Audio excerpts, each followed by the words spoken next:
algoritma, XGBots, regressor, teknik NLP, teknisiasi, stop word removal, IDF, tools, Python, Pandas, Git, Learning Analytica, PyC platform, websites, localhost. Proses pengembangan sistem. Processing data numerik. 2. NLP untuk deskripsi kendaraan. Pelatihan model dengan XGBots. Hypermarket tuning dengan Grids CF. 5. Evaluasi perform R-2 dan MAE. Pengembangan aplikasi prediksi berbasis web flash. Hasil evaluasi R square pangkat 2 75%,18. Model menjelaskan sebagai variasi harga. Mean absolute error MAE 87,071 INR rata-rata. Kesalahan prediksi cukup rendah. Cross validation score stabil di 0,8508. Fitur visualisasi dan analisis. Fitur penting, tahun pembuatan, kilometer driven, jenis bahan bakar. NLP meningkatkan akurasi dengan membedakan detail varian mobil, misalnya VXI atau LXI. Keunggulan model menggunakan algoritma seperti random forest, SFR, SVR, XGBots, unggul dalam akurasi dan stabilisasi. NLP membuka potensi prediksi berbasis deskripsi teks bebas.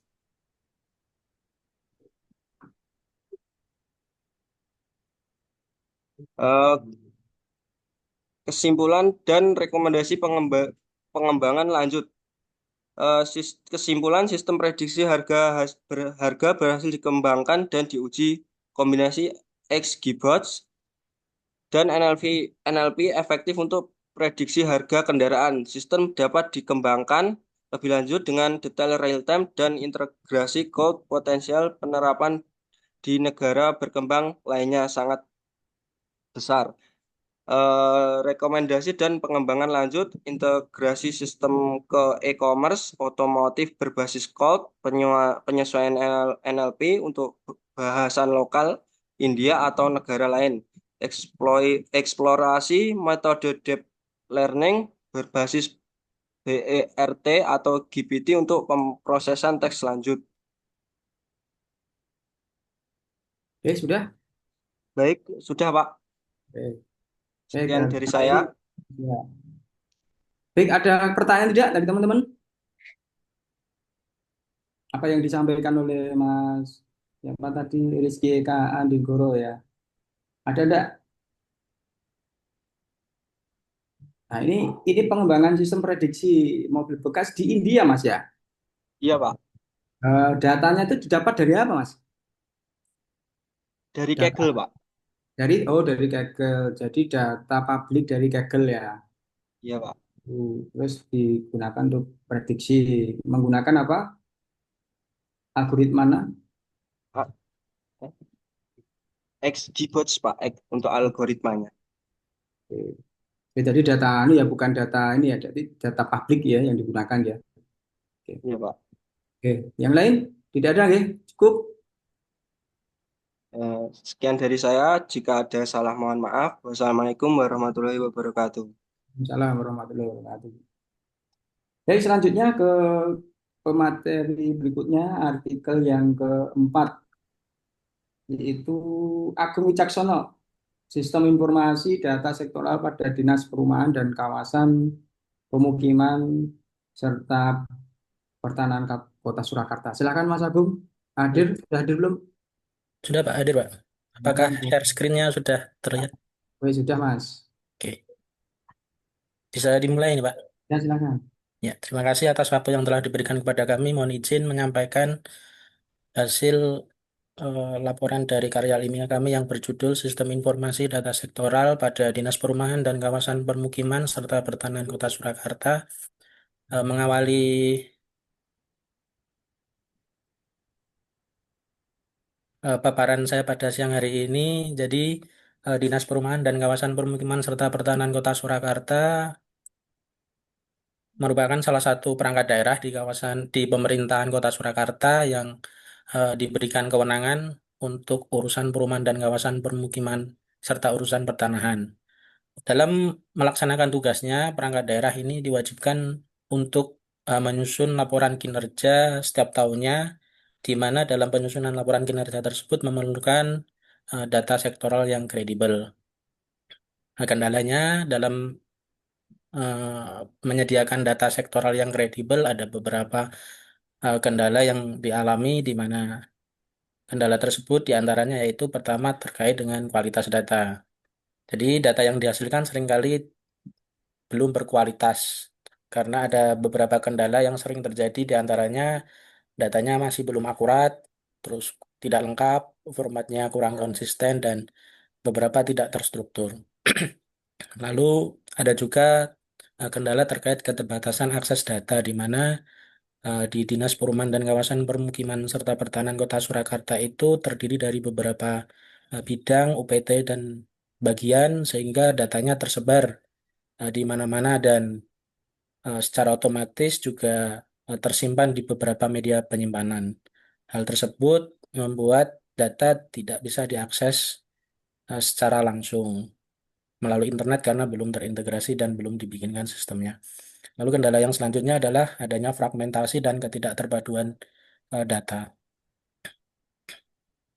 Metode penelitian yang kami lakukan eh, terdiri dari beberapa tahapan. Yang pertama, melakukan identifikasi masalah, lalu kita mencari studi literaturnya, dan melanjutkan untuk menyusun metodologi penelitiannya. Setelah itu kita membuat analisis kebutuhan, lalu kita bikin desain dari sistem yang akan kita kembangkan.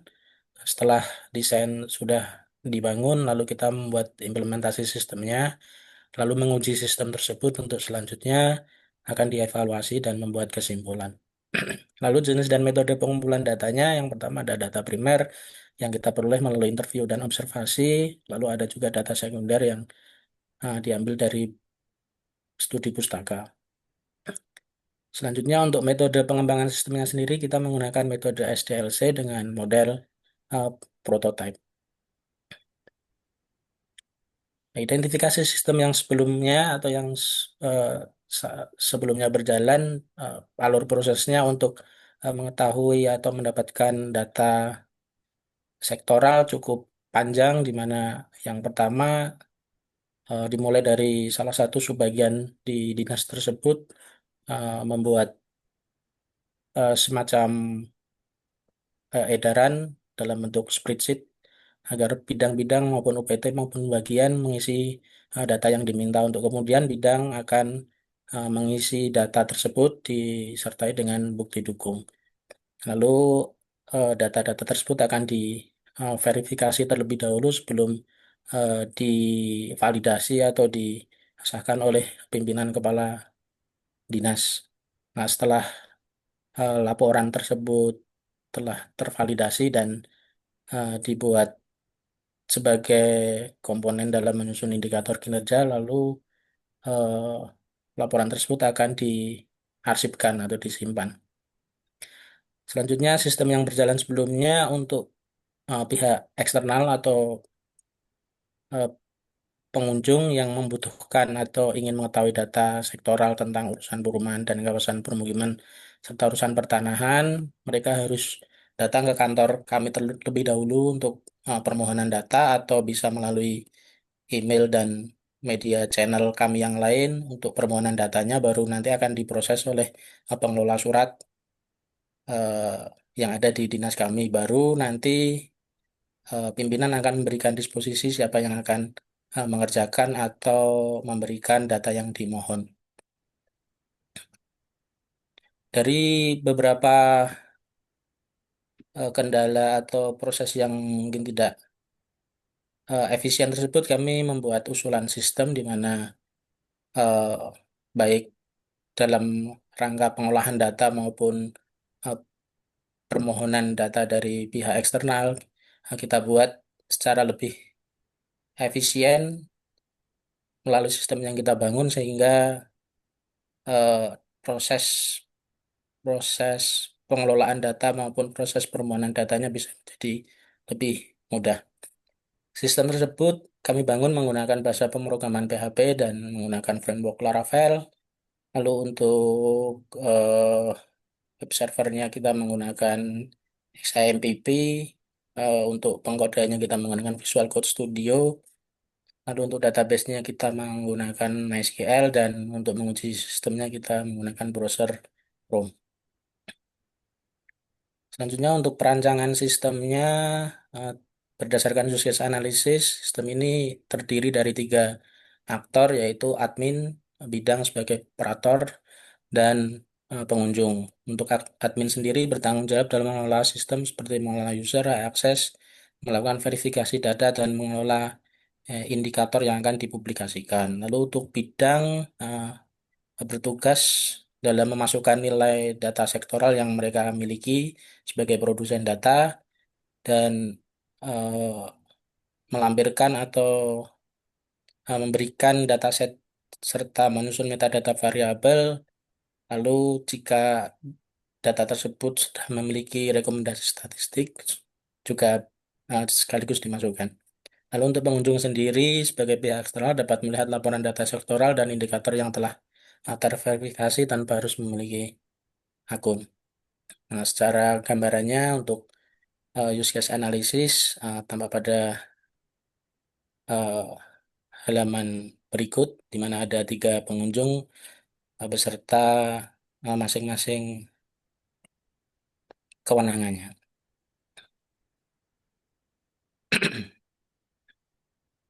Lalu Dipercepat, untuk gimana Pak? dipercepat waktunya. Oh iya Pak. Lalu untuk database-nya kita terdiri dari 8 tabel, di mana ada dua tabel inti, yaitu data sektoral dan indikator, sedangkan tabel-tabel yang lainnya sebagai penunjang dalam database tersebut. Nah, kurang lebihnya relasi antar tabelnya seperti tampak pada halaman. Nah, ini adalah aplikasi yang sudah selesai kita bangun, di mana setelah eh, pengguna login, nanti akan dihubungkan apakah dia sebagai admin maupun sebagai bidang operator untuk kemudian akan melaksanakan uh, kewenangan sesuai dengan yang diberikan. Secara garis besarnya, gambarannya jika data sektoral yang sudah diinput oleh bidang tersebut statusnya telah diverifikasi, maka data tersebut akhirnya akan dapat digunakan atau akan dapat diproses untuk membuat atau menghitung indikator kinerja dari dinas.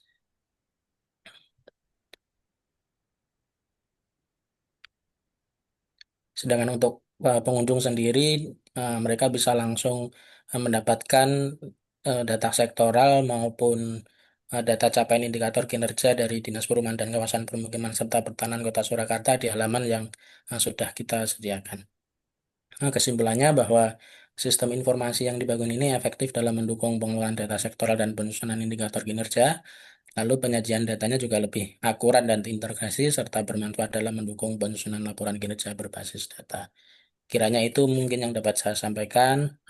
Ada kurang lebihnya saya mohon maaf. Terima kasih. Assalamualaikum warahmatullahi wabarakatuh. Warahmatullahi wabarakatuh. Baik, ada pertanyaan dari teman yang lain untuk Mas Agung? Tidak ada ya. Ini Mas Agung ini kan studi kasusnya di dinas pemerintah ya, Kota Surakarta ya. Ya, Pak. Apa namanya? Bagaimana cara Mas Agung itu untuk meyakinkan, kan biasanya kalau pemerintah itu kan untuk diambil datanya itu kan susah gitu ya. Nah, ini bagaimana cara meyakinkan eh, dinas atau pemerintahan itu untuk diteliti berkaitan dengan pengambilan datanya, Mas? Secara aturan kan sebenarnya data data pemerintah itu kan memang sesuatu yang boleh dipublikasikan atau boleh diperlihatkan ya Pak ya.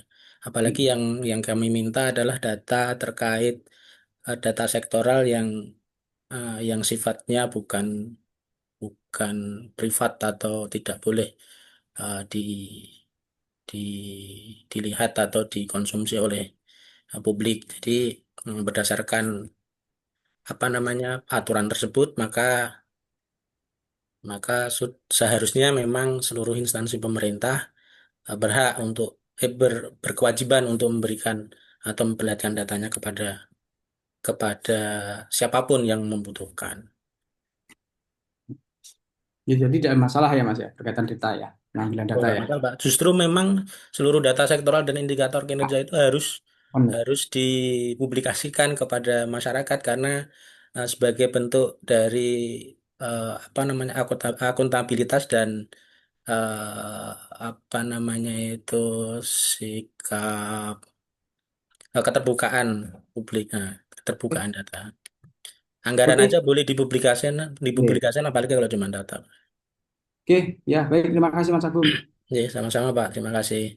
Ganti ke pemakalah berikutnya, Ahmad Sarifudin, Eko Ya, Dermawan Pak. Suwandi, ada sudah hadir? Hadir, Pak. Oke, silakan Pak Ahmad. Baik.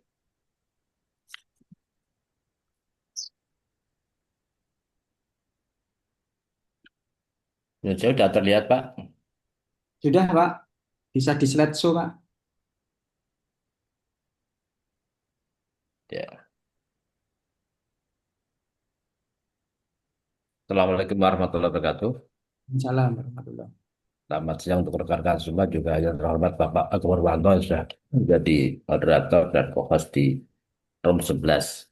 Langsung aja untuk paparan siang hari ini kami mengambil judul untuk artikelnya adalah Ketimpangan Fiskal Pasca Undang-Undang HKPD. eh, yang kami nulis adalah PRDRD, Kemandirian dan Pola Belanja Kabupaten Kota di Jawa Tengah. Penulisnya saya sendiri dengan Pak Eko Darmawan Suwandi dari Jogja.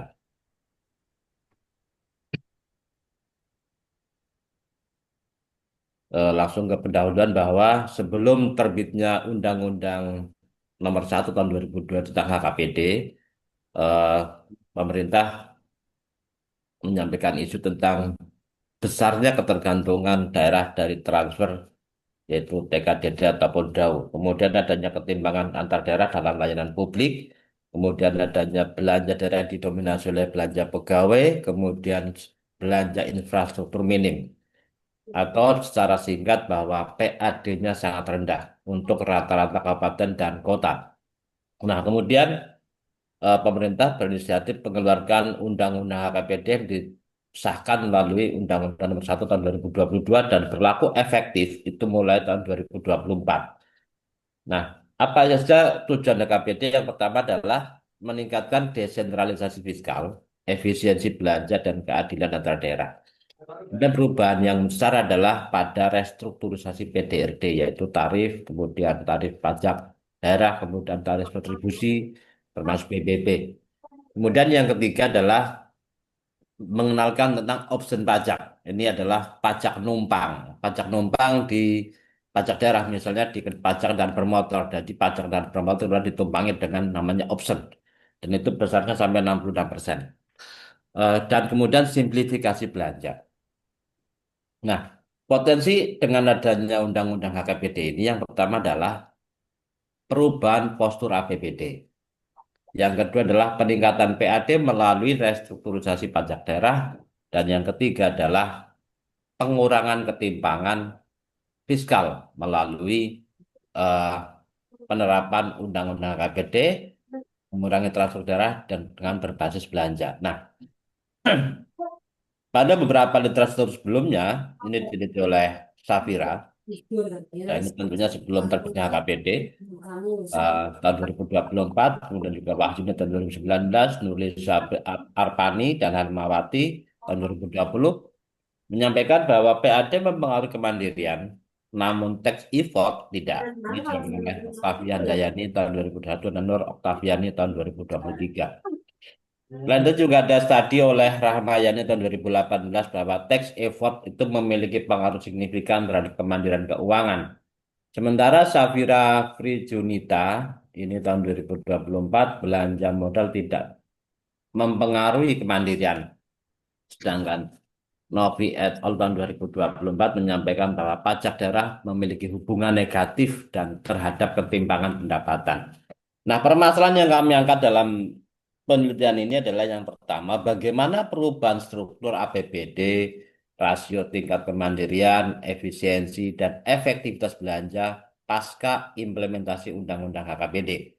Yang kedua, bagaimana tren PAD atau pendapatan asli daerah melalui optimalisasi PDRD, pajak daerah dan retribusi daerah, dan opsi pajak di kabupaten ataupun kota apa namanya dalam Provinsi Jawa Tengah. Kemudian, apakah implementasi Undang-Undang HKBD berhasil mengurangi ketimpangan fiskal antar daerah di Jawa Tengah? Nah, tujuannya adalah untuk menganalisa dampak Undang-Undang HKBD terhadap struktur APBD dan ketimpangan fiskal. Yang kedua, tujuannya adalah menganalisis tren peningkatan PAD melalui optimalisasi PAD dan opsi pajak. Yang ketiga, mengukur efektivitas PAD, efisiensi belanja, dan rasio kemandirian fiskal. Nah, ini ada manfaat teoritis dan manfaat praktis. Secara teoritis adalah menambah wawasan tentang destinasi fiskal. Secara praktis adalah memberikan rekomendasi kepada pemerintah, baik pusat ataupun daerah, dalam evaluasi optimalisasi pelaksanaan Undang-Undang KPD, khususnya terkait dengan peningkatan PAD dan pengurangan ketimpangan fiskal. Ada 3 teori yang kita pakai. Yang pertama adalah dari New Public Management atau NPM. Ini menekankan efisiensi, akuntabilitas, dan pendekatan manajerial dalam pengelolaan publik termasuk keuangan daerah. Sehingga keuangan daerah itu diharapkan mendekatkan pendekatan anggarannya pada basis kinerja. Kemudian dari secara teoritis melakukan otonomi daerah, ini sudah dilakukan dari pemerintah pusat mulai tahun 99 dan disahkan tahun 2021, kemudian diperbarui Undang-Undang tahun 2024. Tujuannya adalah untuk meningkatkan efisiensi alokasi sumber daya, kemandirian, dan kualitas layanan publik. Yang ketiga adalah teori keuangan publik. Ini melandasi analisis mengenai hubungan antara pusat dengan daerah dalam pengelolaan pendapatan dan belanja, termasuk keseimbangan fiskal. Nah, Undang-Undang HKBD ini mengatur TKDD bagi hasil ya transfer keuangan dana desa TKDD bagi hasil dana alokasi umum atau DAU, dana alokasi khusus, dana desa. Nah, Undang-Undang KPD juga mencakup pengaturan belanja daerah, pembiayaan utang, dan pembentukan dana abadi daerah, serta mengatur sinergi pendanaan dan kebijakan fiskal nasional. Untuk metodologinya lah kami menggunakan pendekatan kuantitatif, populasinya seluruh kabupaten kota di Jawa Tengah, pemilihan sampelnya menggunakan sampel purposive sampling. Kriteria inklusi sampel datanya lengkap, kemudian konsisten dan rinci disampaikan di publik ya di eh, media online.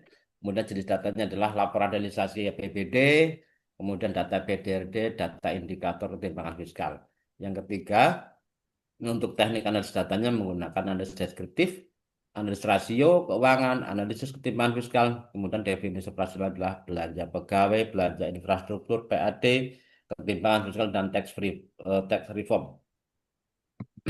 Ini adalah belakang dan rumus saya sampaikan. Untuk ini langsung ke pembahasan. Analisis pembahasan tren peningkatan PAD dan PDRD atau peningkatan pendapatan asli daerah dan pajak daerah dan retribusi daerah PDRD baik di kota maupun di kabupaten, bahwa implementasi AKPD ini mendorong pertumbuhan PAD dan PDRD meskipun peningkatannya tidak merata. Nah, kalau data kita lihat di sampingnya ini datanya agak banyak, jadi nanti kita langsung ke poinnya saja. Yang kedua, kota seperti Semarang dan Surakarta ini mencatat rasio PAD di atas 40%. Bahkan Semarang itu 52%. Sedangkan kabupaten rata-rata masih di bawah 25%. Untuk Kebumen misalnya adalah 17%. Kemudian untuk Grobogan misalnya 16%. Dan yang tinggi itu Banyumas ya agak tinggi 24%. Tapi secara umum masih di bawah 20%. Hanya sebagian kecil yang di atas 20%, hanya 24 ya. Sehingga kita ngambil sampel, ngambil kesimpulan di bawah 25. Tapi sebetulnya data yang rigid adalah di bawah 20%. Walaupun ada yang di atas 20%. Nah, basis ekonomi dan kapasitas fiskal yang berbeda mempengaruhi kecepatan optimalisasi local taxing power. Jadi kalau dari sisi PAD, secara umum kabupaten di Jawa Tengah dan di Indonesia pada umumnya itu memang rasio kemandiriannya bahwa mereka itu masih sangat tergantung dana pusat, 80% masih tergantung. Eh, Kemudian kalau kota itu sudah lebih baik daripada kabupaten, jadi garis besarnya adalah bahwa kota menyerap anggaran dari pusat lebih kecil daripada kabupaten.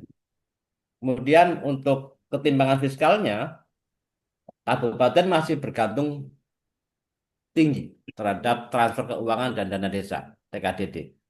Misalnya Kabupaten Grobogan dan Kebumen rasionya adalah 15 sampai 19%. Ini menunjukkan bahwa ketergantungannya sangat tinggi. Artinya ketergantungannya di atas 80%. Ya, tergantungan keuangan dari pusat. Kemudian rasio kemandirian fiskalnya di kabupaten masih rendah meskipun PAD-nya meningkat. Jadi pendapatan asli daerahnya memang naik, tetapi kemandiriannya tidak signifikan kenaikannya. Walaupun ada naik tetapi tidak signifikan. Misalnya hanya 1% atau bahkan 0, gitu. Nah, ini menandakan bahwa pertumbuhannya belum berkualitas. Ini berbeda dengan di kota yang memang relatif lebih baik. Nah, indikasi ketimpangan horizontal cukup kuat antara kabupaten dan kota dalam hal struktur pendapatan. Jadi kalau kita lihat ini adalah yang bawah, ini kota kabupaten. Ini ada beberapa kabupaten yang kita teliti, ada 6 kabupaten. Kemudian ada 3 kota yang kita teliti yaitu di atasnya. Jadi memang apa namanya trennya itu bagusan di kota daripada di kabupaten. Jawa Tengah ada 7 kota dan 29 kabupaten. Nah, ini adalah tabel PAD baik kabupaten maupun kota pasca Undang-Undang HKPD. Dari data ini kalau kita sampaikan secara sekilas bahwa pendapatan pasca Undang-Undang HKPD yang paling mencolok adalah penerimaan PDRD, itu pajak daerah dan retribusi daerah. Pajak daerah meningkat, tapi tidak seperti yang dilakukan oleh retribusi. Retribusi yang meningkat sangat tinggi, ya, retribusi meningkat sangat tinggi.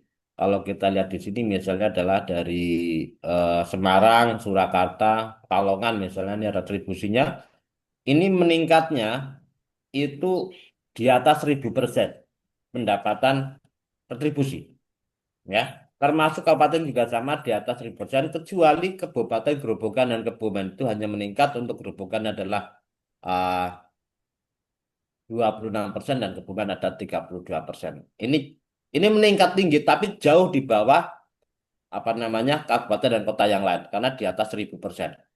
Nah, ini apa namanya fenomena yang diterima atau yang dampak daripada penerapan Undang-Undang KPD. Jadi kalau Bapak Ibu merasa sekarang parkirnya naik, misalnya itu memang efek daripada undang-undang ini gitu. Kemudian pajak motornya naik gitu. Itu memang efek daripada undang-undang ini Ahmad, kan. Pak Ahmad, waktunya habis. Sudah belum? Ya, Ya. sudah Pak. Tinggal kesimpulan. Nah, kesimpulannya adalah bahwa implikasi kebijakan undang-undang telah mendorong peningkatan PAD, namun penerimaan fiskal belum signifikan. Ketimpangan fiskal horizontal telah terjadi.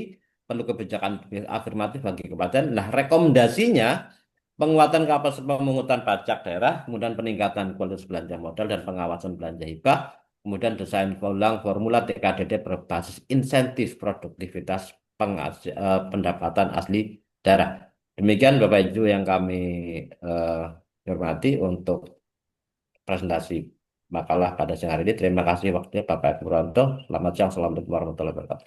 Waalaikumsalam warahmatullahi wabarakatuh. Baik, terima kasih Pak Ahmad Syarifuddin. Apakah dari teman yang lain ada yang mau ditanyakan? Tidak ada. Pak Ahmad, ini untuk teknik pengambilan datanya pakai apa Pak?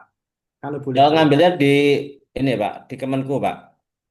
Langsung ya. Jadi Apa namanya lewat ini. Kemarin itu diposting tanggal 29 Juli. ya. Juni sorry. 29 Juni langsung kita olah tanggal malam 30 itu karena malam terakhir pensubmitan dari kabupaten dan kota itu maksimal tanggal 30 Juni dan kita langsung kerjakan 1 minggu selesai Jadi Pak. data primer ya Pak ya. Data primer ya. Datanya Data data primer. primernya. Oke. Data primer. Baik. Baik, terima kasih Pak Ahmad.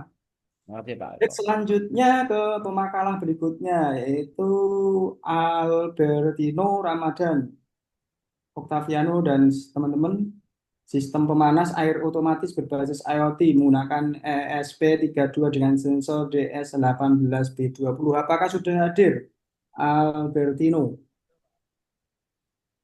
atau kelompok yang mewakili? Ada tidak? Ada Pak. Albertino? Oh, ini hadir ya, silahkan. Di suaranya ditampilkan, di masih mute Mas, suaranya belum. Albertino.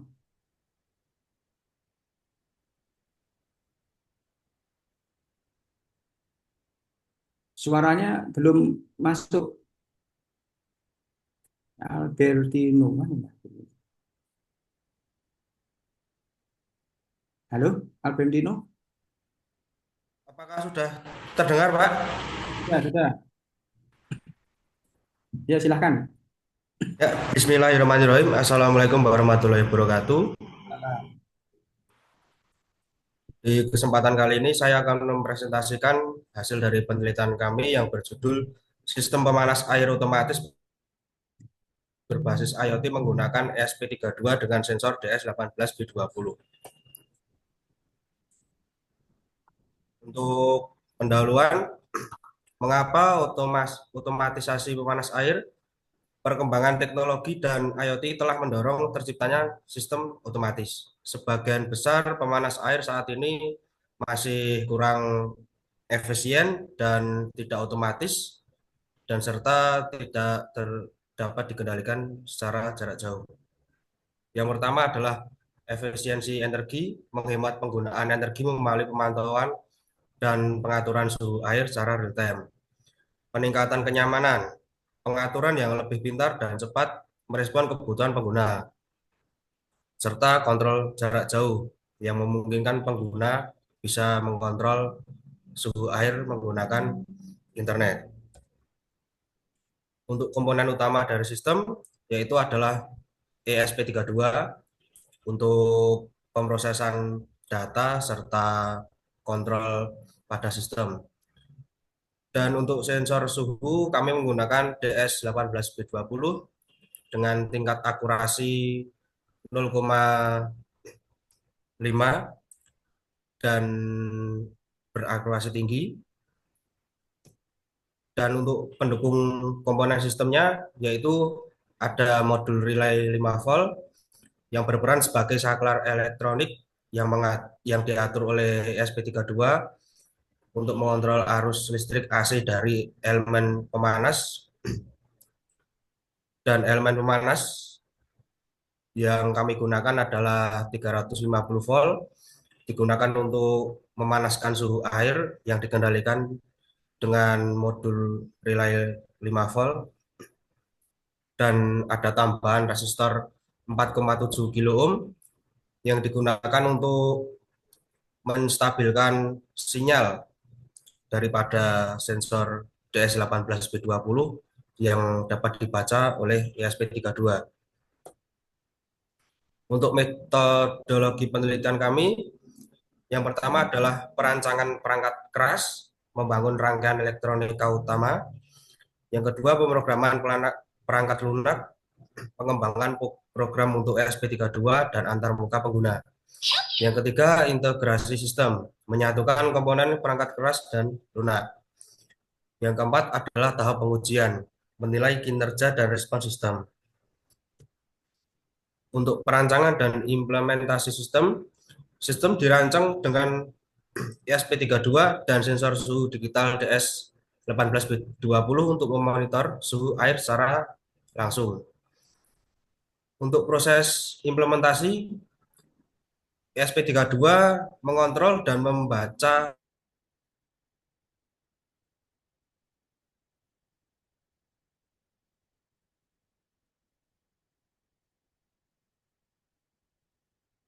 Halo, Mas. suhu dan waktu yang sudah ditentukan dan dapat dikontrol melalui platform IoT yang kita gunakan adalah Blink. Untuk alur kerja sistem otomatis, yang pertama adalah pengaturan awal pengguna. Pengguna dapat menentukan suhu dan waktu pemanasan melalui aplikasi. Yang kedua adalah aktivasi pemanas. ESP32 mengaktifkan relay jika suhu air di bawah batas yang ditentukan. Yang kita atur adalah 30 derajat Celcius. Ketika berada di 35, maka akan mati, dan apabila di bawah 35 derajat akan hidup.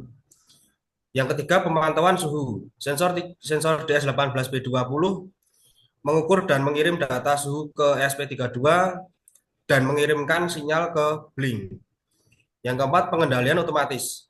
Pemanas mati saat suhu tercapai, menyala kembali jika suhu turun di bawah 35 derajat Celcius. Yang kelima adalah siklus berulang otomatis.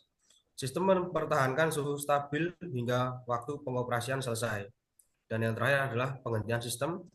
ESP32 mematikan semua sistem pemanas setelah waktu yang ditetapkan sudah tercapai.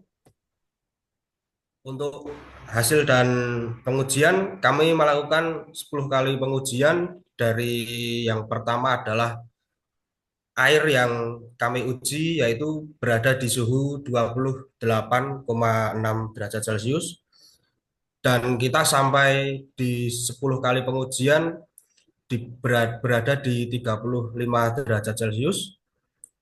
Dari pengujian yang kita lakukan, kita mendapatkan stabil suhu air yaitu di 27,87 derajat, dan ketika panas maksimum kita mencapai di 40 derajat, dan kita men-setting di 35 derajat untuk suhu yang telah dibaca itu nanti akan berhenti memanaskan kembali.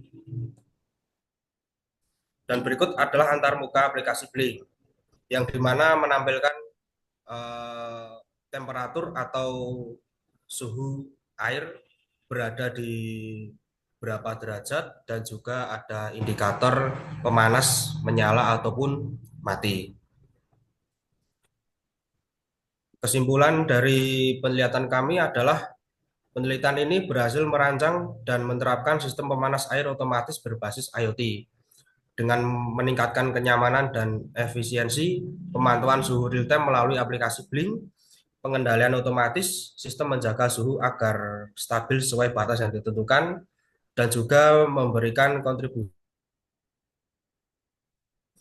IoT yang lebih hemat dan pengoperasian yang lebih baik. Sekian dari presentasi yang dapat saya sampaikan. Apabila ada salah kata, mohon maaf. Wassalamualaikum warahmatullahi wabarakatuh. Waalaikumsalam. Terima kasih Mas Albertino. Apakah ada pertanyaan dari teman-teman yang lain untuk Mas Albertino? Mas Albino, Mas Albertino, Ya, ini sistem pemanas air itu nanti implementasinya kemana, Mas? Kalau kita diimplementasikan. untuk penelitian kita di skala kecil kita pakai wadah yang berukuran setengah setengah meter kurang lebih, dan kita nanti bisa mengembangkan lagi yang lebih ke skala besar yaitu kita di bak mandi. Ya, maksudnya untuk implementasinya untuk apa gitu loh, misalkan Untuk mandi, Pak. untuk mandi, pemanas Ya. air mandi. Iya, betul.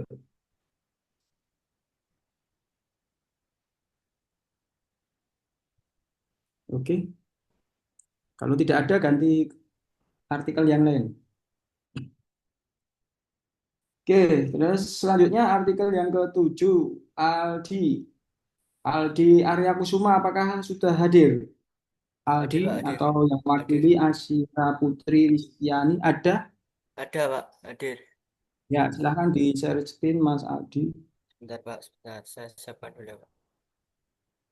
Ya, sistem antrian digital berbasis microcontroller dan IoT ya untuk pelayanan pembuatan KTP di kantor pemerintahan.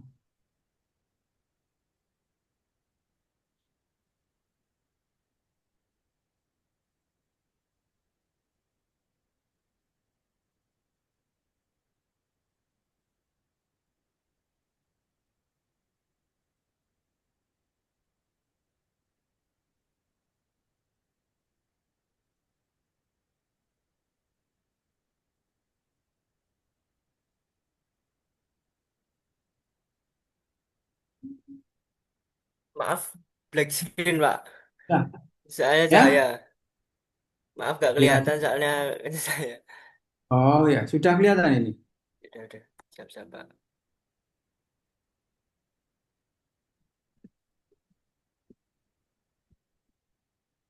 Gede nih, kebesaran ya.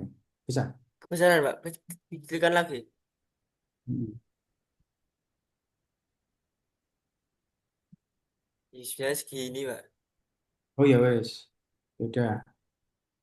Ini aja. Oke, yuk silakan. Yuk. Assalamualaikum warahmatullahi wabarakatuh. Misalnya. Karena nama saya Aldi Kusuma.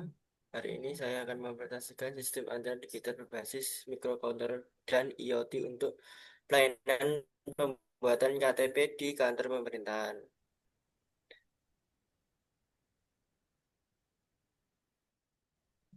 Tujuan dari Tujuan utama dari penelitian ini adalah merancang dan membangun sebuah sistem antrian digital berbasis microcontroller dan Internet of Things atau IoT yang dapat diterapkan pada layanan pembuatan KTP di kantor pemerintahan.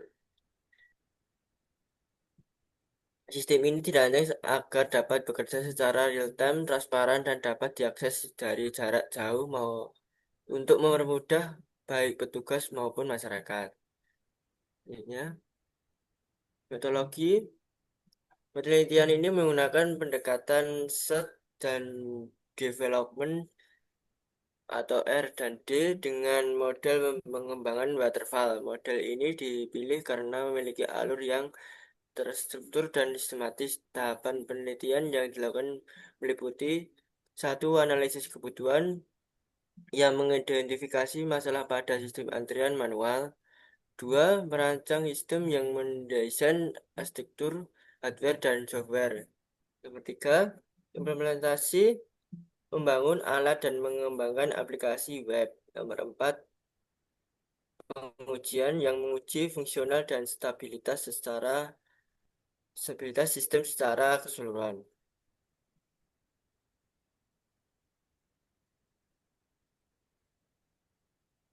Komponen sistem ini bangun menggunakan kombinasi perangkat keras dan perangkat lunak berikut. Perangkat keras ESP32 sebagai microcontroller untuk mengontrol sistem, dua push button dan keypad 4x4 untuk mengambil dan memasukkan nomor antrian.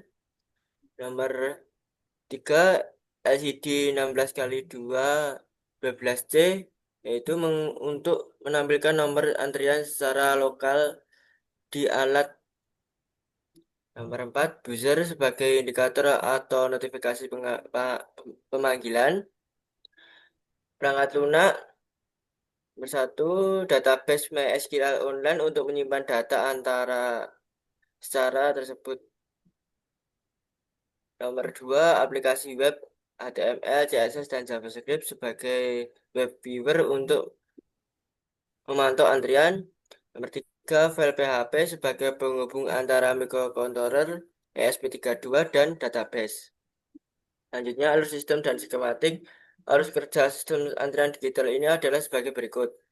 Instalasi ESP32 dan instalasi ESP32 aktif terhubung ke jaringan WiFi. 2, pengambilan nomor menggunakan menekan tombol fisik untuk mengambil nomor antrian. 3, mengirim data ke ESP32. Mengirimkan data nomor ke antrian ke server online melalui perintah HTTP GET. Simpan data file PHP, server menerima data menyimpan ke dalam database MySQL. Tampilan real-time, aplikasi web secara berkala setiap 3 detik mengambil data terbaru dari database dan menampilkan di web viewer. Petugas juga dapat mengelola antrian atau tambah atau reset melalui web.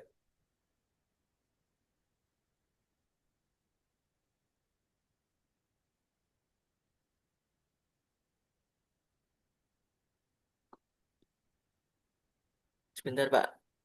Loading, Pak. Ya.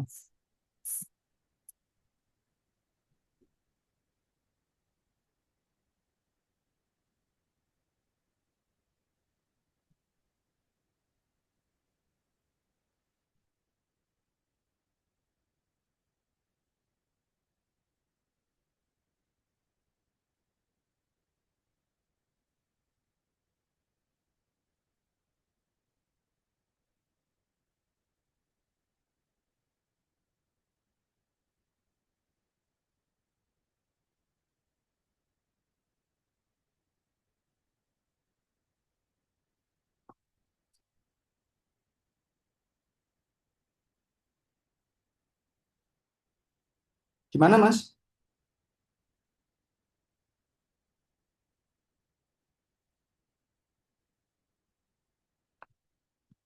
Halo, Mas, Mas, gimana?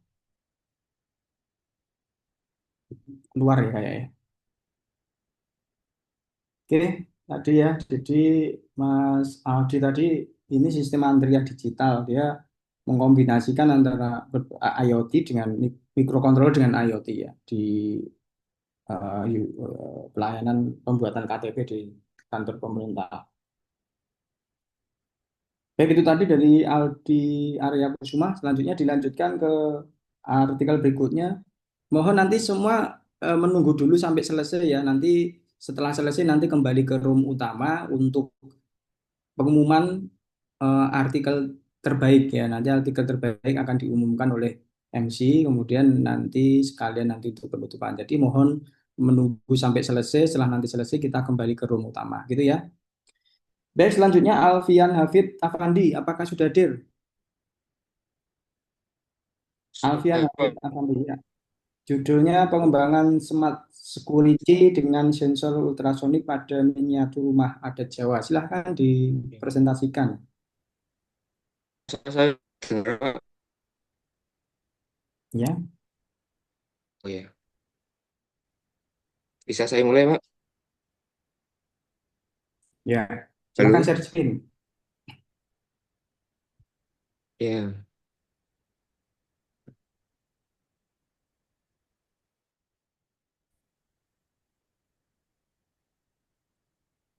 ya, sebentar, Pak. Ada koneksi. Oke. Oke, bisa saya mulai, Pak? Ya, ya sudah. Silahkan di slideshow. Oke, ya. Assalamualaikum warahmatullahi wabarakatuh. Selamat siang, Pak Ekwanto dan teman-teman. Di sini saya mewakili rekan-rekan kelompok saya yang akan mempresentasikan makalah. Maaf, akan mempresentasikan proyek kami dengan judul pengembangan smart security dengan sensor ultrasonik pada miniatur rumah adat Jawa. Baik, mungkin saya bisa langsung ke diskusi. Sebelum kita masuk ke diskusi, kita eh, merinci dulu pendahuluannya dari yang pertama. Keamanan rumah menjadi kebutuhan utama dalam kehidupan modern. Di tengah meningkatnya kasus kesehatan dan risiko kehilangan aset berharga. Sistem keamanan yang konvensional, seperti kunci mekanik atau alarm tradisional, seringkali memiliki sejumlah keterbatasan. Misalnya, seperti respon yang tentu lambat, rawan terjadinya alarm palsu, serta tidak menyediakan pemantauan rumah secara real time, terutama jika sedang bepergian atau meninggalkan rumah dalam jangka waktu lama. Mengembangkan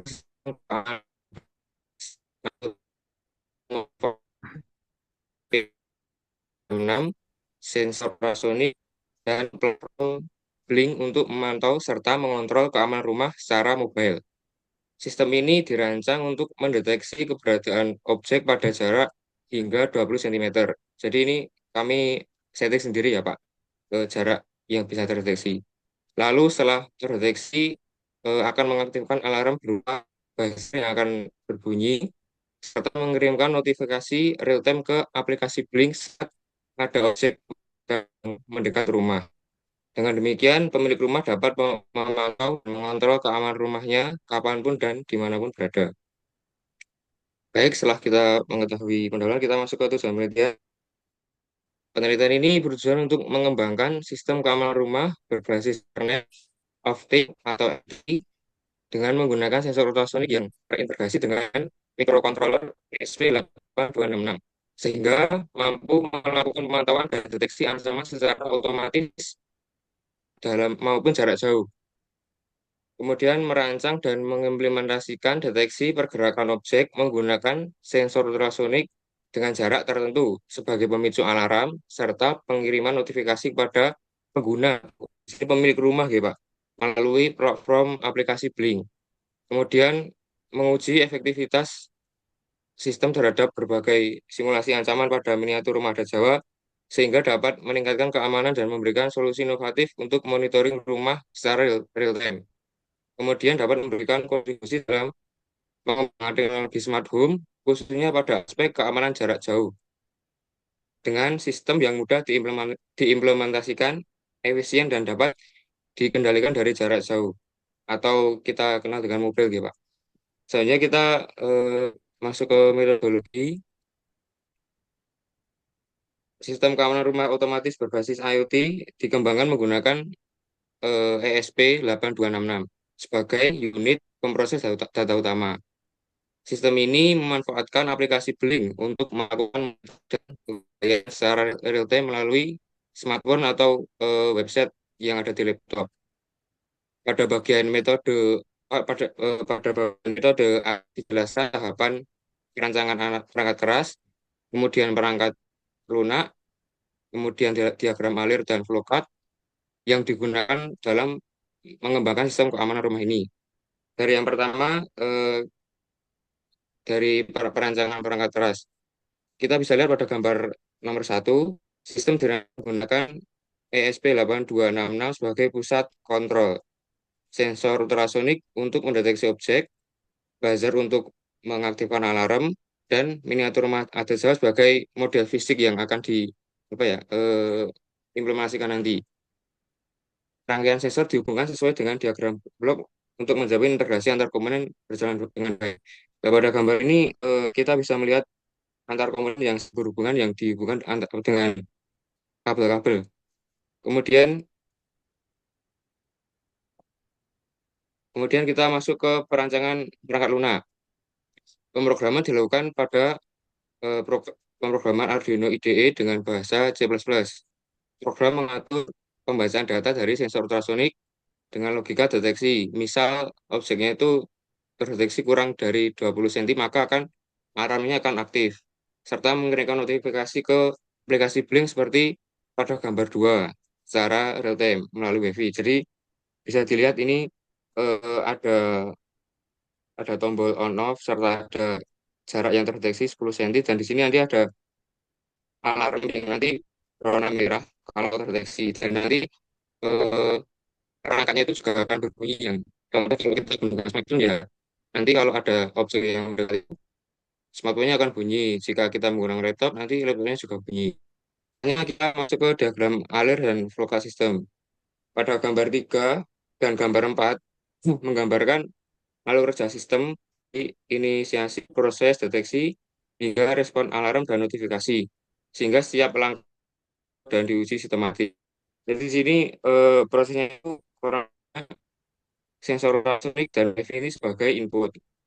Kemudian akan diproses di microcontroller ESP8266 yang nantinya hasilnya akan memberikan output berupa servo yang bergerak, nanti bergeraknya 180 derajat seperti, dan nanti bila terdeteksi oleh apa nanti buzzernya akan bunyi seperti alarm gitu, dan ISP ini akan mengirimkan sinyal ke platform Blink yang nantinya akan memberitahu pemilik rumah bahwa eh, objek yang mendekat gitu. Saya masuk ke tahap tiga. Ini pada tabel pertama dilakukan pengujian untuk mengevaluasi kinerja sistem dalam mendeteksi objek menggunakan sensor ultrasonik dan men-trigger notifikasi serta alarm secara otomatis. Nah, berikut ringkasan seperti yang diujikan. Dari gambar tersebut, kita bisa lihat ya, Pak. Di sini kita menguji beberapa jarak yang kita deteksi dari mulai jarak 10 cm dari sensor ultrasonik hingga jarak 45 cm. Sebelumnya, seperti yang sudah saya katakan bahwa alat ini kami setting untuk hanya mendeteksi jarak hingga 20 cm. Seperti yang dilihat pada tabel ini, pengujiannya kita telah berhasil untuk menguji bahwa pada jarak yang sudah ditentukan, misal 5 sampai 20 cm, itu alarm terbaca, maaf, alarm pada buzzer itu berbunyi dan notifikasi pada Blink itu juga mendeteksi dan berbunyi. Kurang lebihnya begitu. Setelahnya kita setelah kita mendapatkan hasilnya, maka bisa diputuskan bahwa hasil pengujian ini menunjukkan bahwa sistem keamanan rumah berbasis IoT dapat, berbasis IoT ini dapat berfungsi dengan baik sesuai dengan fungsional yang diharapkan. Sistem ini mampu memberikan peringatan dini kepada pemilik rumah melalui buzzer dan notifikasi aplikasi Blink ketika ada objek yang mendekat ke area rumah. Sistem ini dapat menjadi bagian dari pengembangan smart home yang akan datang. Kesimpulannya, sistem keamanan rumah berbasis IoT yang dirancang dengan mikrokontroler ESP866 dan sensor ultrasonik dan platform Blink telah terbukti berjalan dengan efektif untuk mendeteksi objek hingga 20 cm. Kemudian mengaktifkan alarm buzzer serta mengirimkan notifikasi ke pemilik rumah yang diimplementasikan pada miniatur rumah dan joglo. Teknologi ini berhasil dipadukan dengan nilai budaya lokal tanpa mengurangi estetika tradisional, sehingga menjadi solusi keamanan pintar yang mempertahankan wujud khas joglo sekaligus menjawab tantangan keamanan era digital. Ini mungkin referensi yang kita buat untuk membuat presentasi kali ini. Mungkin dari Ya, presentasi saya, sebelum saya itu mungkin ada pertanyaan atau masukan dari ya, Pak. ya. Ada pertanyaan nggak? Teman-teman yang lain ada pertanyaan? Kalau boleh tahu tuh pengujiannya itu objeknya apa, Mas? Yang kan tadi kalau ada objek mendekat itu Oh ya, ya, itu objeknya apakah manusia, oh ya. apakah binatang atau apa itu, Mas? Nah, ini kurvanya maaf tadi saya lupa menjelaskan bahwa ini ya Pak. Ini kita kan ketahui bersama bahwa rumah joglo itu kan kebanyakan latarnya luas, Pak.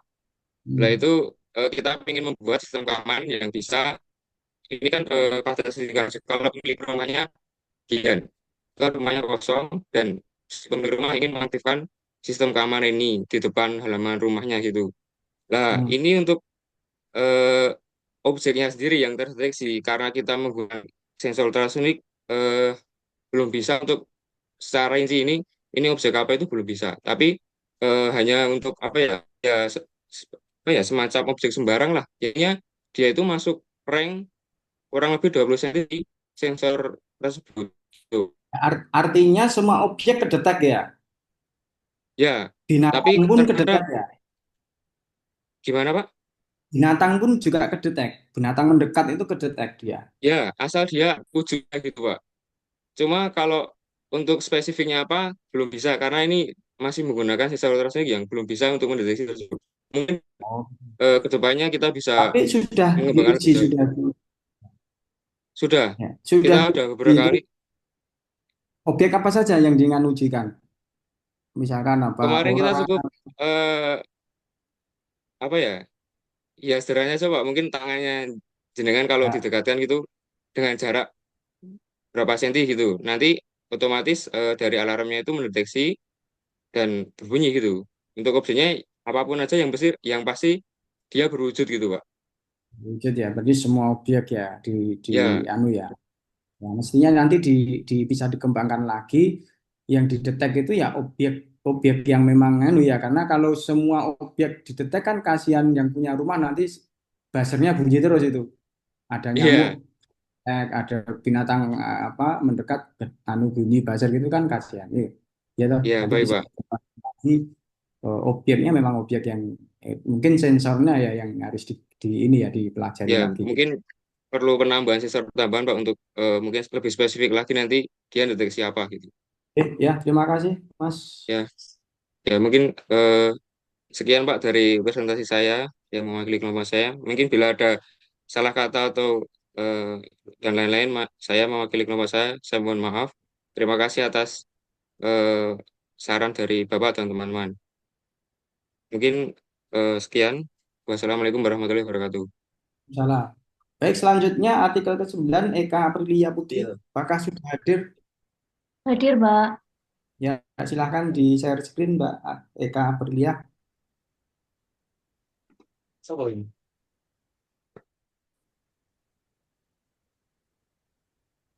Mas Alfian di stop screen dulu. Stop share-nya di stop dulu, Mas. Ya. Silakan, Mbak Eka. Baik, Mbak. Ya.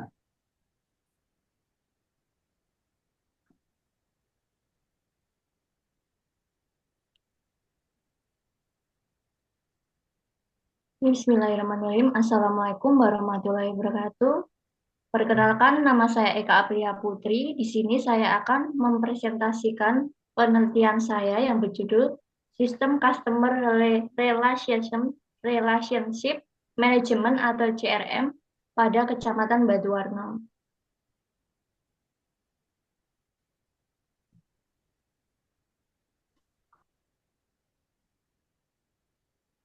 Latar belakang yaitu masalah yang terjadi di Kecamatan Batuwarno. Pelayanan publik di Kecamatan Batuwarno masih manual, yaitu pencatatan buku tamu dan survei kepuasannya masih manual. Terus masalah yang kedua yaitu resiko kehilangan data, ketidakefisien, dan kesalahan perhitungan IKM. Untuk solusi dari masalah di atas yaitu dengan membangun sistem CRM berbasis website untuk mengintegrasikan pencatatan tamu dan survei kepuasan masyarakat secara digital. Tujuan penelitian yaitu yang pertama, merancang dan membangun sistem CRM berbasis website. Yang kedua, meningkatkan efisiensi pelayanan publik melalui otomasi. Yang ketiga, memudahkan pengolahan data survei dan perhitungan IKM secara real-time. Untuk metode pengumpulan data, yaitu metode 1 dengan studi pustaka atau literatur, yaitu metode pencarian data dari buku, browsing internet, atau literatur yang berkaitan dengan teori dasar dari sistem yang sedang dibuat. Yang kedua, yaitu riset lapangan, yaitu metode mencari data dengan melakukan pengamatan langsung di lapangan. Yang ketiga, yaitu wawancara. Metode pengumpulan data dengan cara melakukan tanya jawab dengan pegawai. Yaitu selanjutnya metode pengembangan sistem. Pada penelitian ini memiliki tahapan-tahapan perancangan dengan menggunakan metode SDLC dengan permodelannya menggunakan waterfall. Yang pertama, analisis. Melakukan analisis kebutuhan yang dibutuhkan untuk mencapai tujuan peneliti dalam merancang sistem CRM pada Kecamatan Batuwarno. Proses kedua yaitu desain dengan melakukan penyusunan proses data, struktur data, arsitektur perangkat lunak, representasi antarmuka, dan prosedur pengundian sesuai dengan hasil analisa kebutuhan. Proses ketiga yaitu pengundian melakukan perancangan ke dalam bentuk kode program yang dimengerti oleh komputer dengan menggunakan bahasa pemrograman. Proses keempat yaitu pengujian, melakukan pengujian sistem perangkat lunak untuk melakukan monitoring proses, evaluasi, dan perbaikan bila diperlukan. Hasil dari penelitian yaitu yang pertama, pengunjung mengisi buku tamu dan survei secara digital. Yang kedua, data terintegrasi dan otomatis diolah oleh sistem. Yang ketiga, laporan IKM dapat diakses secara real-time oleh super admin, camat, dan petugas. Manfaat dan dampak dari sistem yaitu yang pertama, efisiensi waktu. Proses pencatatan dan survei lebih cepat. Yang kedua, akurasi data. Minimisasi kesalahan manual. Yang ketiga, penghematan biaya, yaitu pengurangan penggunaan kertas. Yang keempat, kepuasan masyarakat, layanan lebih transparan dan responsif.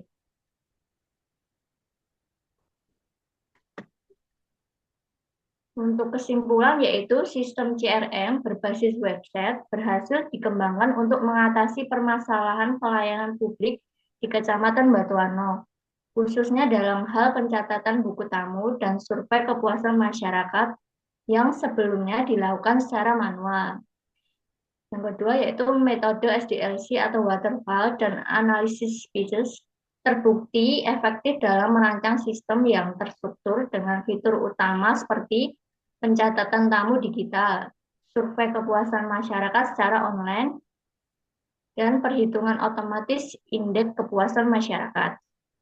Untuk hasil implementasi menunjukkan peningkatan signifikan dalam efisiensi waktu, yaitu proses lebih cepat, akurasi data, minim kesalahan manual, dan penghematan biaya.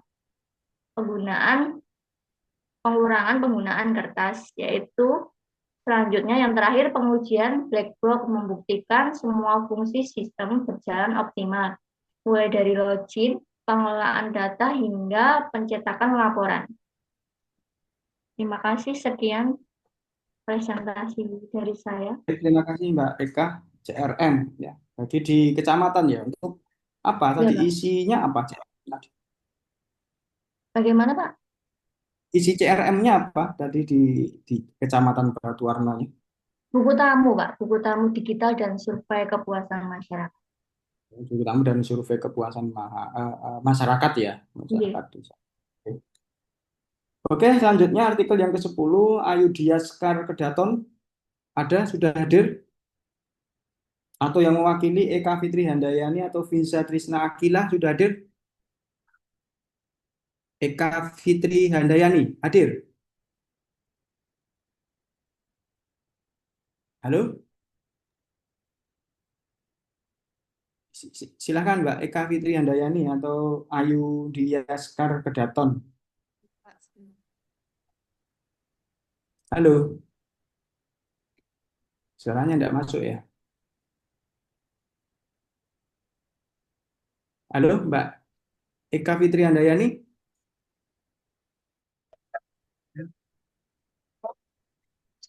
Ya. Ya, halo? Suara saya sudah terdengar, Pak. Ya, silakan Mbak.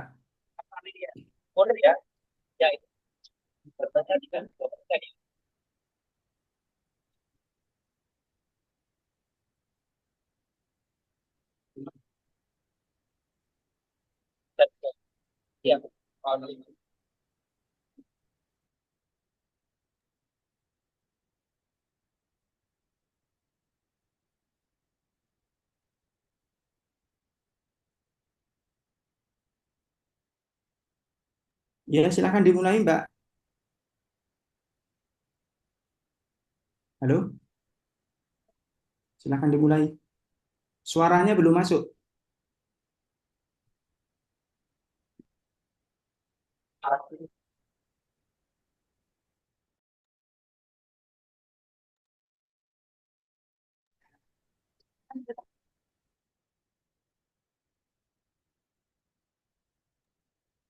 Halo, silakan. Halo. Dalam dari sini saya akan memberikan tentang pemilahan sampah organik otomatis menggunakan Telegram bot untuk pemberitahuan real time. Untuk latar belakang volume sampah yang terus meningkat seiring dengan aktivitas masyarakat menjadi masalah yang nyata. Pengolahan sampah secara manual tidak lagi efisien karena memerlukan waktu dan tenaga. Maka dari itu kami merancang sistem otomatis yang tidak hanya mampu memilah jenis sampah, tapi juga mengirimkan notifikasi secara langsung melalui Telegram. Sistem ini memberikan manfaat antara lain mengurangi pengelolaan sampah, meningkatkan efisiensi pengolahan, serta mendukung terciptanya lingkungan yang bersih dan sehat. Dengan sistem otomatis, proses pemilah menjadi lebih cepat dan tepat. Dan untuk tujuan utama kami adalah menciptakan tempat sampah otomatis berbasis ESP32 yang mampu memilah sampah secara otomatis dan memberikan notifikasi real-time ke pengguna melalui Telegram. Ini dapat membantu petugas atau pengguna untuk mengetahui status tempat sampah kapan saja. Dan untuk alat bahan, untuk hardware-nya, kami menggunakan mikrokontroler ESP32, sensor ultrasonik, sensor proximity, sensor infrared, motor servo, dan kabel jangkar.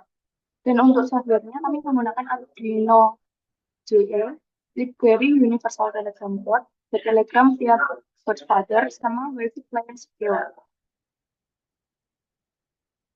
Itu adalah metode penelitiannya. Yang pertama kami melakukan studi literatur, setelah itu pengumpulan kebutuhan, rancangan sistem, pembuatan prototipe, serta pengujian dan evaluasi. Adalah diagram blok sistem. Kalau tiga sistem dapat didekatkan ke alat sensor akan mendeteksi jenis sampah dan data dan menggerakkan servo untuk mengarahkan sampah ke tempat yang sesuai. Setelah itu, sistem akan mengirimkan notifikasi melalui Telegram.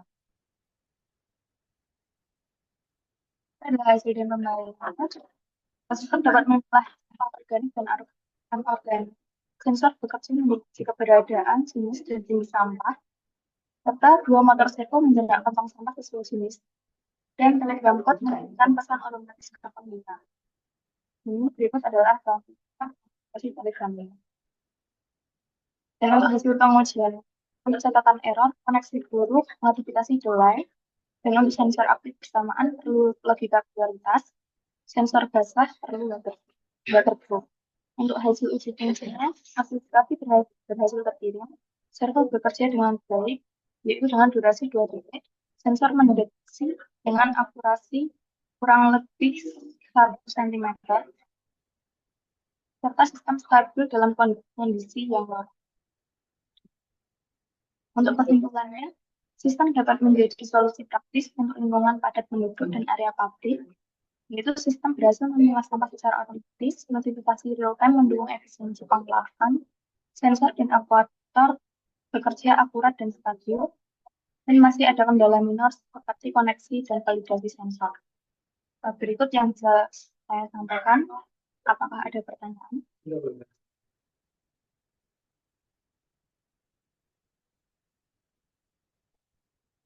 Maaf Pak, mikrofonnya Mas.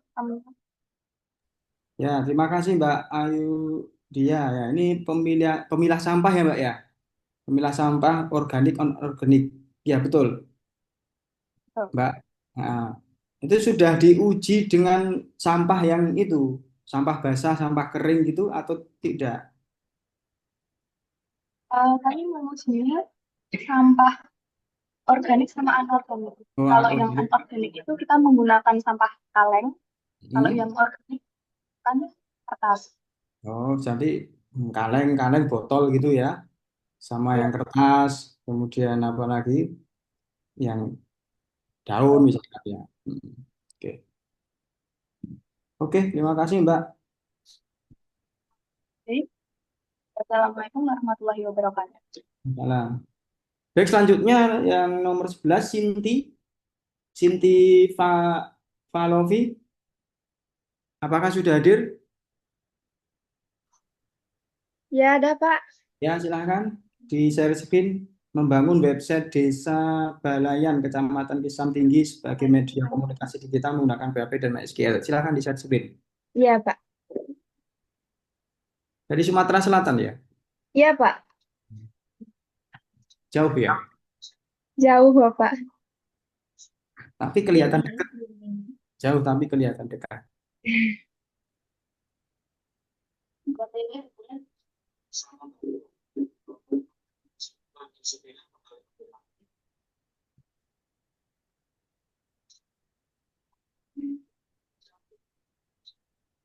Ya, silahkan di slideshow.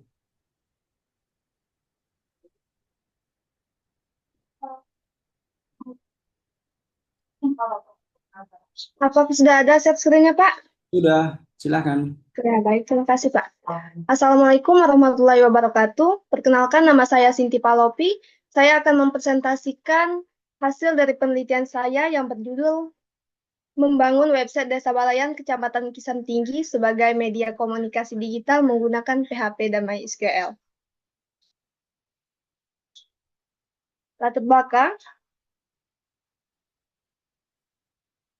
Desa Balayan terdiri dari beberapa rukun warga dan jumlah penduduk mencapai 627 jiwa. Seperti desa pada umumnya, salah satu kelemahan utama adalah keterbatasan dalam penyampaian informasi kepada masyarakat. Maka dengan adanya website Desa Balayan dapat mengoptimalkan penyampaian informasi kepada masyarakat secara efektif. Rumus masalah berdasarkan latar belakang yang telah diuraikan, pada Desa Balayan media informasi masih manual, maka dirumuskan permasalahannya yaitu bagaimana membangun website Desa Balayan sebagai media komunikasi digital yang efektif. Batasan masalah, dalam batasan masalahnya adalah website ini hanya berfungsi sebagai media komunikasi digital yang menyediakan informasi tentang desa balayan serta sarana untuk menyampaikan aspirasi masyarakat. Tujuan penelitian membangun website Desa Balayan Kecamatan Kisam Tinggi untuk memudahkan akses informasi bagi masyarakat. Manfaat penelitian untuk menciptakan sarana informasi mengenai Desa Balayan sehingga masyarakat dapat mengetahui lebih detail tentang perkembangan dan potensi desa. Tinjauan pustaka, yang pertama website, yang kedua MySQL, yang ketiga CodeIgniter, yang keempat PHP, yang kelima XAMPP, dan yang terakhir Sublimtek.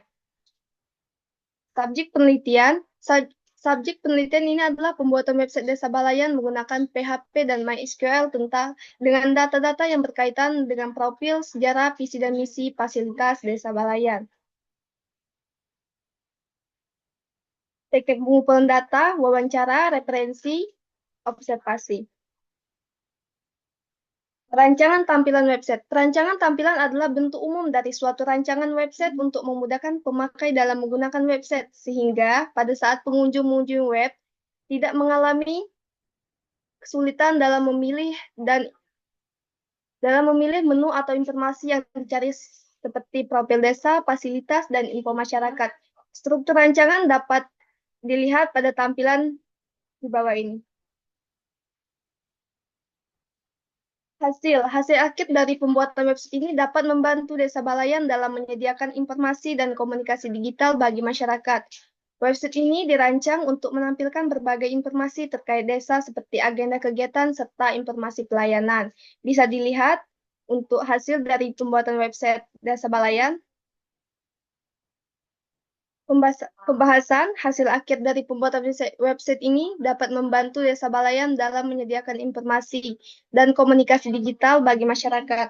Website ini dirancang untuk menampilkan berbagai informasi terkait desa seperti berita, agenda kegiatan, serta informasi pelayanan. Kesimpulan, hasil dari penelitian ini menunjukkan bahwa pembangunan website Desa Balayan dengan menggunakan PHP dan MySQL berhasil diwujudkan secara fungsional dan efektif. Website ini terbukti mampu menjadi sarana penyebaran informasi yang efisien kepada masyarakat dengan tampilan yang sederhana dan navigasi yang mudah dipahami. Masyarakat dapat mengakses informasi seperti pengumuman kegiatan desa hingga layanan publik dengan cepat. Saran menambahkan fitur interaktif seperti forum. Sekian, terima kasih. Sudah, Mbak Pak. Siti Falopi. Ini membangun website Desa Balayan ya. Tujuannya untuk komunikasi ya antar warga ya, masyarakatnya ya. Ya, Pak. Kenapa tidak berbasis mobile? Saat ini kan banyak warga masyarakat itu memiliki mobile device-nya adalah device mobile ya. Kenapa tidak berbasis mobile? Ya, di sini saya membuatnya menggunakan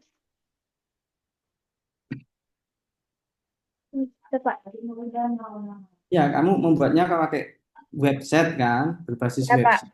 Kenapa tidak berbasis mobile?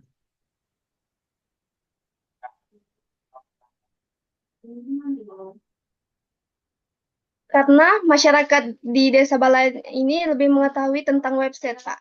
Oh, lebih tahu website. Ya, Meskipun ada yang punya device-nya mobile ya. ya. Ini mungkin boleh, tidak apa-apa berbasis website, tapi website yang ini apa namanya, yang kalau dibuka menggunakan perangkat device mobile itu otomatis nanti tampilannya menyesuaikan gitu. Itu namanya apa lupa itu bisa itu website nanti pada waktu dibuka di device mobile itu tampilannya Iya, itu Pak. tampilannya menyesuaikan seperti di device dari perangkatnya itu. Iya, Itu ya. Pak. Terima kasih, Pak, untuk sarannya. Baik, terima kasih Mbak. Iya, Pak, terima kasih. Baik, selanjutnya yang tadi Fahrizal apakah sudah bergabung? Fahrizal atau Reski Ovi Junior atau Amanda Nusa Putri? Ya, baik Pak. Ya, silakan. Prediksi harga karet. Ya, silakan di share screen. Prediksi harga karet di Sumatera Selatan menggunakan algoritma linear regression. Oke, silakan.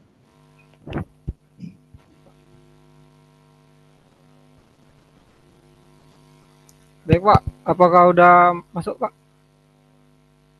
screen-nya? Ya, sebentar. Masih belum. Ya sudah, silahkan di slideshow.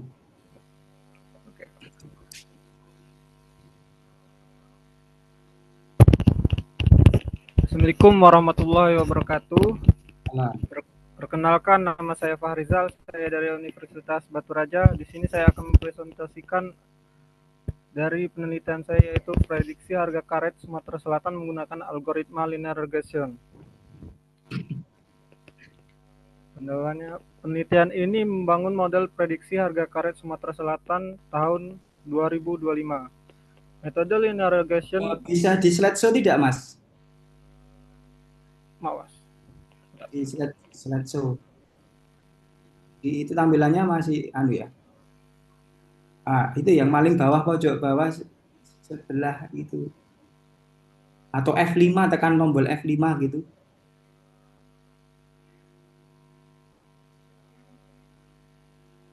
Bentar.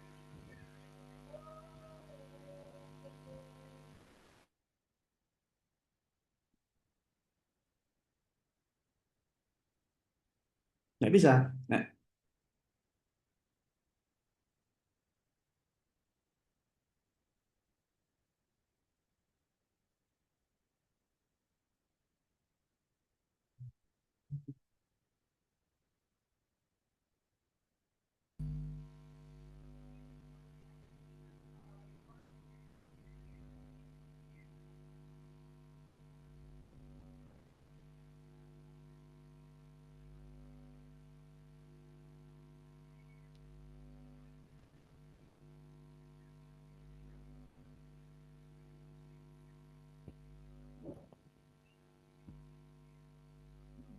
Mana ini?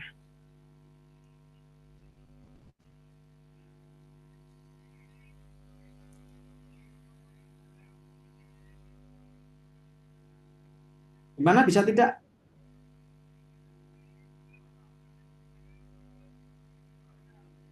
Bentar.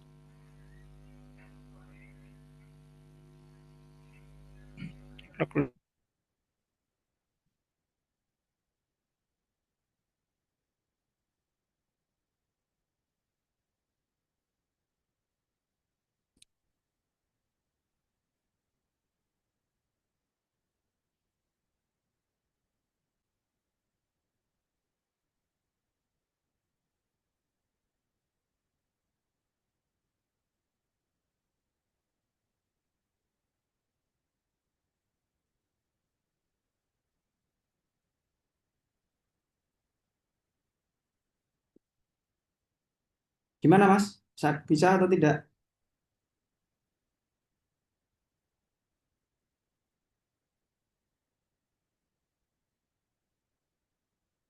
Kalau tidak bisa seperti tadi, tidak apa-apa lah.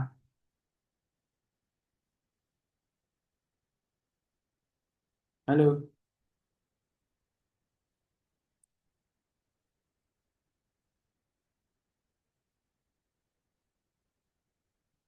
halo, bisa enggak? Benar lagi nih. Oke, kalau tidak ganti dulu, ada Handes, sudah hadir. Handes Triwibowo atau Diki Prastio.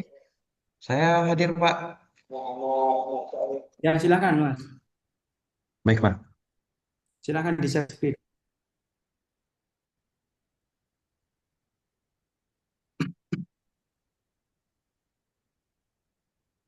Ada, Pak, gambarnya?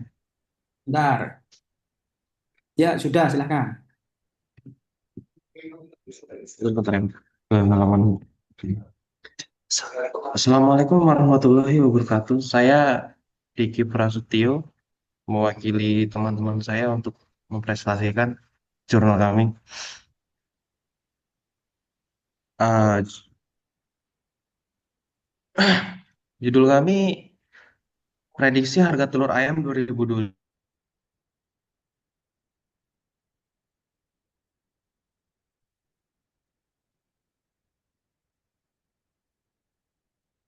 Sudah lagi ya.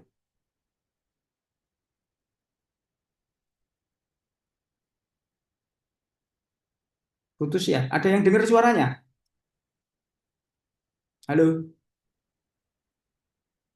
halo,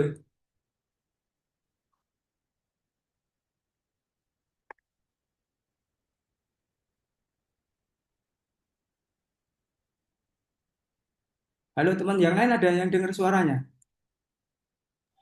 Tidak, Pak. Ya, ya berarti putus ya. Ya, soalnya dari Sumatera Selatan semua itu. Coba ditunggu dulu.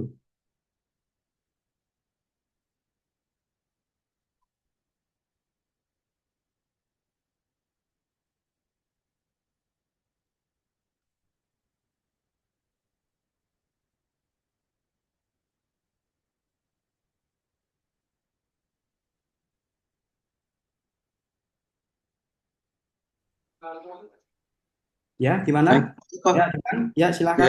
Jaringan saya hilang, Pak. Saya Ya, lanjut. ya, silakan. Silakan diulang. Share sedikit lagi. Ah, Hujan ini, loh, Pak. Mas. Iya, lagi ada perbaikan. Ya, Saya lanjutkan ya, Pak. ya silakan. Kami menggunakan metode support vector engine karena dipilih akurat untuk menangani data linear. Rumusan masalah kami, bagaimana cara memprediksi harga telur tahun 2025 secara akurat. Untuk tujuan membangun model prediksi dengan metode SVM dan membandingkan dengan metode lain. Tujuan utama kami adalah menghasilkan model prediksi harga yang akurat dan bisa diandalkan. Kami membandingkan dengan neural dan linear regression. Metodologi kami melakukan jenis penelitian kuantitatif prediktif, pendekatan data mining dan machine learning. Metodenya support vector regression SVM itu mah. Data harga telur ayam ras tahun 2024 Januari sampai Desember. Sumber datanya kami dapat dari Bappenas via databooks katadata.co.id. Tahapan penelitian kami melakukan pengumpulan data selection dan cleaning, membersihkan data, pemodelan menggunakan aplikasi Orange Data Mining, lalu mengevaluasi model menggunakan metrik RMSE, MAE, R2, dan lain-lain. Metode yang kami gunakan, support vector machine, neural network, dan linear regression. Data dibagi menjadi 80% data training dan 20% untuk data testing. Hasil model prediksi, hasil prediksi SPM menunjukkan harga telur pada Januari 2025 di sekitar 28.211. Model ini menghasilkan grafik yang menunjukkan pola yang stabil dan realistik dibandingkan metode lain. Di sini ada evaluasi performanya. Jadi kesimpulannya, SVM mampu memberikan prediksi harga telur yang akurat. Model SVM mampu menghasilkan RMSE dan MAE rendah, skala kecil. Harga telur tahun 2025 diprediksi naik secara stabil. SVM dapat dijadikan alternatif prediksi harga komoditas. Baik, terima kasih Pak. Itu saja. Wassalamualaikum warahmatullahi wabarakatuh. Iya, terima kasih, Mas. Ini ya, prediksi harga telur. Datanya 1 tahun itu ya? Data 1 tahun. Iya Pak, dari Januari sampai Desember Pak. Berapa rekod? 1 tahun itu Apa Pak? ada berapa rekod?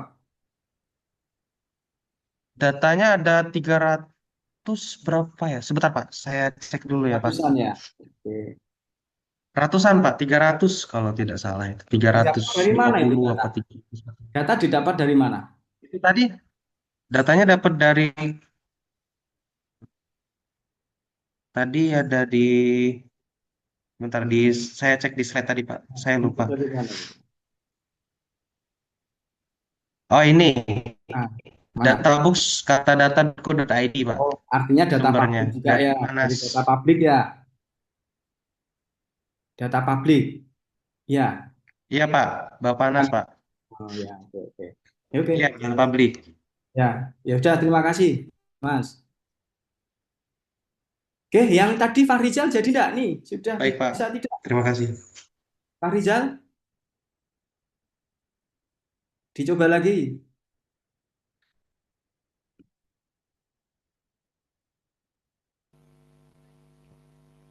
Ya, silahkan di-share screen, Mas. Ya, Pak.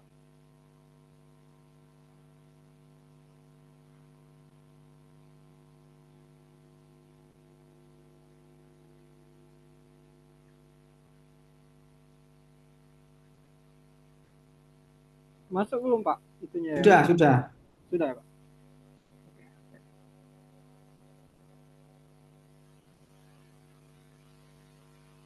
Masuk ya, Pak.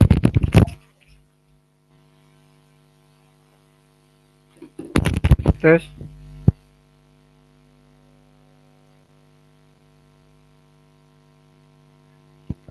Assalamualaikum warahmatullahi wabarakatuh. Perkenalkan, nama saya Fahrizal. Di sini saya akan mempresentasikan hasil dari artikel saya, yaitu prediksi harga karet Sumatera Selatan menggunakan algoritma linear regression. Penelitian ini membangun model prediksi harga karet Sumatera Selatan pada tahun 2025.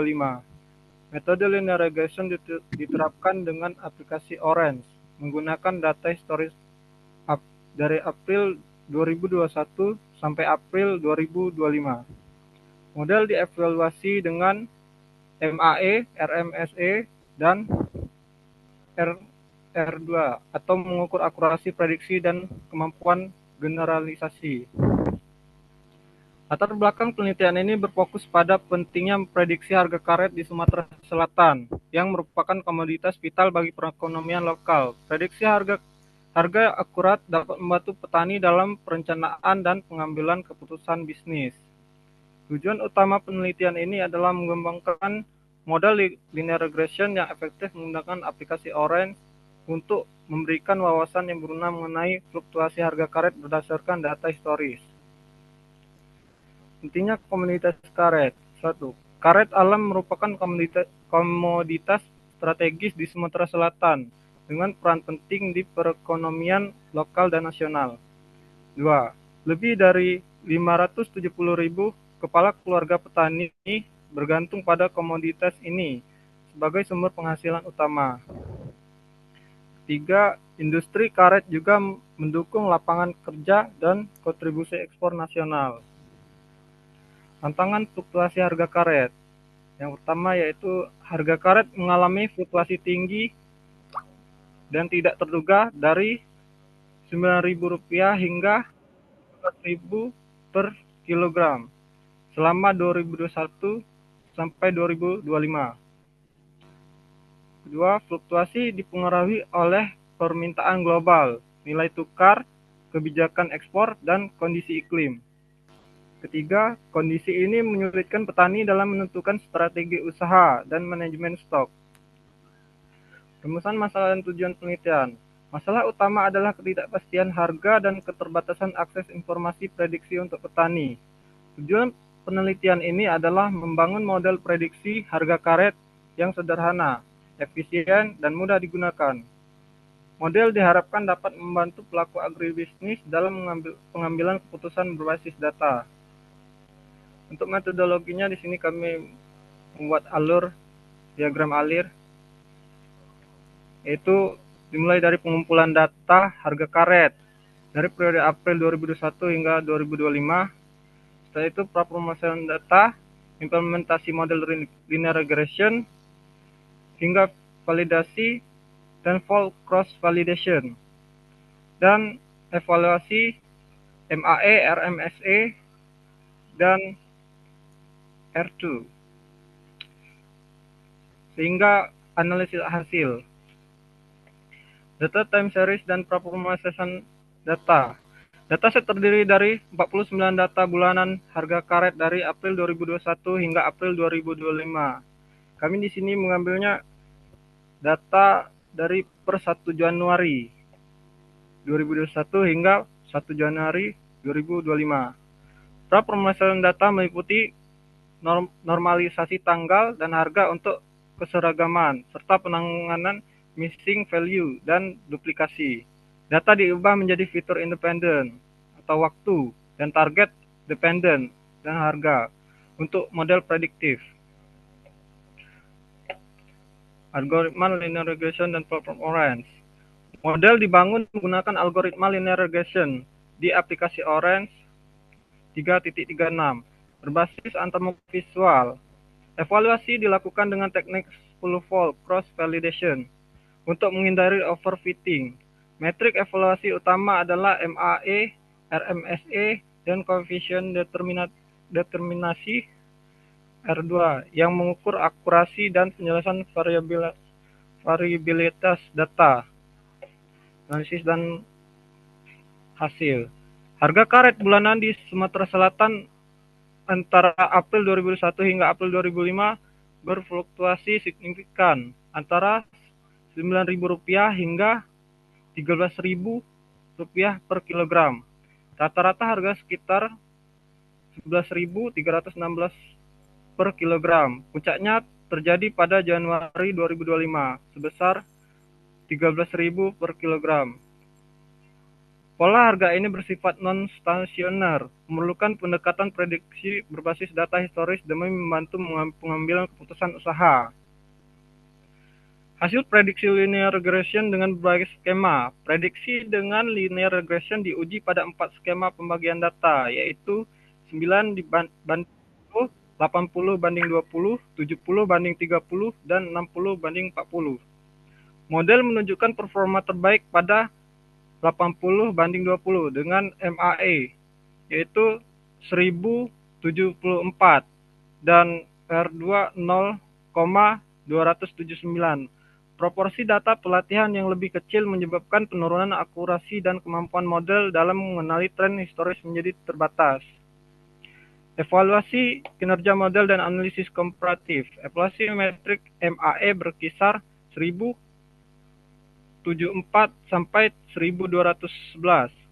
RMSE 1311 sampai 1449. Dan R2 tertinggi 0,279 menunjukkan kemampuan moderat model linear regression dibandingkan metode random forest dan ARIMA. Linear regression lebih sederhana dan transparan, namun kurang dalam menangkap pola non-linear dan variasi harga yang kompleks. Di sini kita bisa lihat skema splitnya dan hasil dari prediksinya. Kesimpulan, penelitian ini membangun model prediksi harga karet Sumatera Selatan tahun 2025 dengan linear regression di Orange. Model ini sederhana dan mudah digunakan, namun hanya mampu menangkap tren linear dengan akurasi sedang.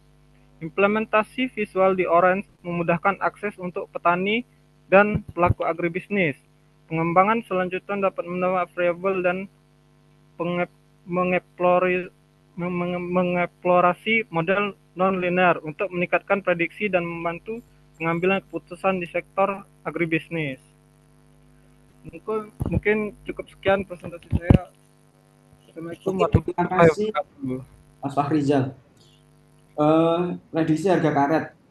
Pertanyaan saya, kenapa menggunakan algoritma linear regression? Alasannya apa?